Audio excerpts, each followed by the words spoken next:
Hello guys, চলে আসলাম চমলক recipe মানে mini pressure কুকারে ভাত রান্না কিভাবে করা যায় তাই আজকে আপনাদের দেখাবো। তো আজকে আমি প্রথমেই এই যে প্রেসার কুকারটা বসায় দিলাম, আর অনেকেই জিজ্ঞেস করেছেন যে প্রেসার কুকারে ভাত রান্না করা যায় কিনা। গাইস, সত্যি সত্যি ভাত রান্না করব, তা তোমাদের সাথে শেয়ার করব।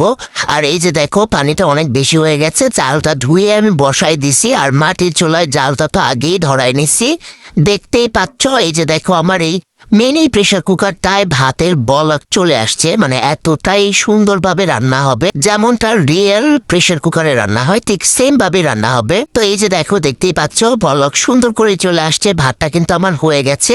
আর এই যে দেখো কতটা সুন্দরভাবে এই ভাতটা হয়েছে, তার জন্য এটাকে বললাম চমলক রেসিপি, কারণ এই ভাত রান্নার রেসিপিটা একদমই সহজ। তাছাড়াও যেহেতু আমি আজকে এই রান্নাটা প্রেসার কুকারে দেখানোর চেষ্টা করেছি, তো আমি তো প্রেসার কুকারে প্রায়ই অনেক ধরনের রান্না করে থাকি, ছোট্ট প্রেসার কুকারটা। তো আজকে আমি এই প্রেসার কুকারটাতে ভাত রান্না করেছি, আর ভাতটা একদম পারফেক্ট ভাবে হয়ে গেছে, দেখতেই পাচ্ছ।